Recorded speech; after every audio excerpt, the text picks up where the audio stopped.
Jadi ustadz, malu dong memecah belah umat. Ada juga ustadz sekarang seolah-olah hanya dia yang benar. Ceramahnya kasih takut-takut orang. Ada juga itu Pak, ceramah sedikit-sedikit, neraka. Nenekmu punya neraka. Luasnya ini sorga bos, luas itu sorga, kasih masuki juga.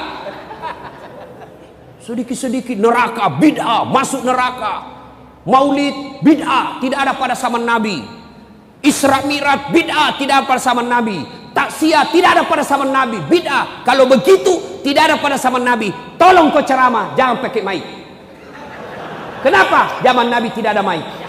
Saudara-saudara sekalian, marilah kita memanjatkan puji syukur kepada Allah. Tolong sebenarnya. Tidak ada mic siapa di sini? Assalamualaikum warahmatullahi wabarakatuh. Bismillah, alhamdulillah, wassalatu wassalamu ala rasulillah. Teman-teman yang semoga senantiasa dirahmati dan semoga senantiasa dalam lindungan Allah Subhanahu wa ta'ala. Ya, Ustadz Das Latif, saya melihat beliau di video-video membahas tentang bid'ah selalu gagal paham, teman-teman.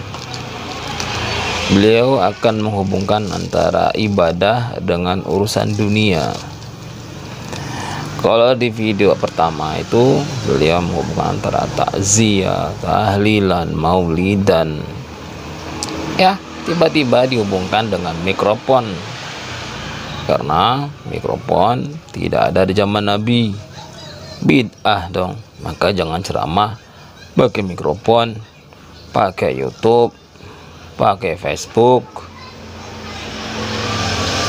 Ini gagal paham, perbandingan yang bukan apple to apple.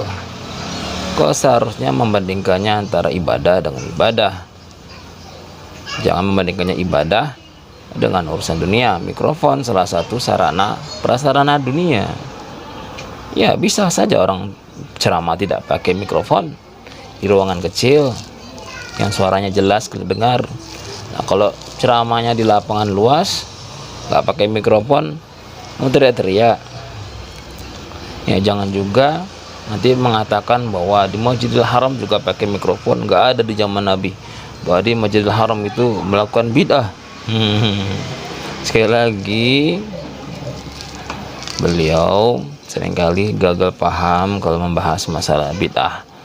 Di luar itu, beliau bagus dalam menanggapi masalah-masalah agama, tapi ketika masalah bid'ah, saya sering melihat beliau, ya semoga Allah menjaga beliau sehingga gagal paham.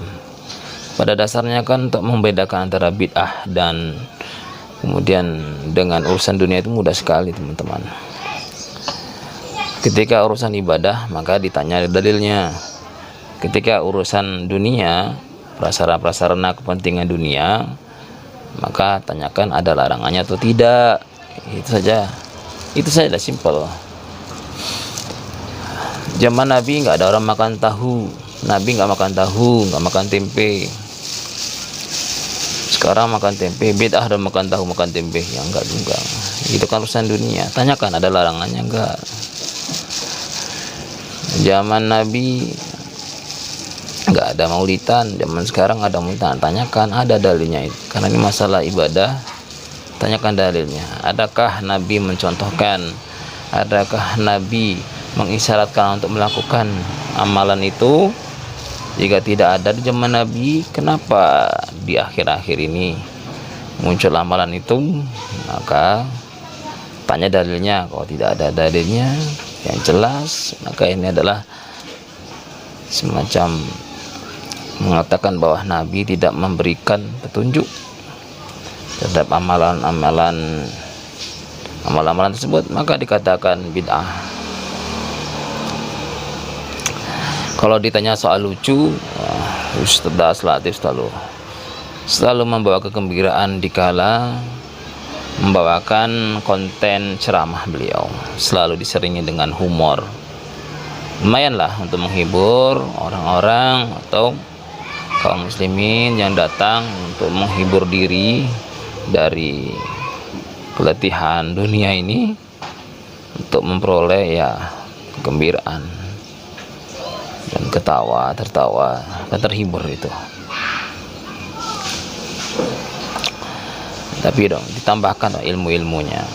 Jangan ketika membahas bid'ah itu lagi mikrofon lagi, mikrofon bid'ah, tahlilan tidak bid'ah. Mana ceritanya ini? Ya, semoga Allah menjaga beliau, memberikan beliau ya kesehatan gitu, dan bertambahnya waktu beliau akan bertambah ilmu ya, terus belajar agar umat ini dicerahkan dengan urusan membedakan bid'ah itu dengan sunnahnya bagaimana. Jangan mencampur adukkan antara ibadah bilang bid'ah atau urusan dunia dikatakan bid'ah. Ya teman-teman, terima kasih sudah menyimak video saya.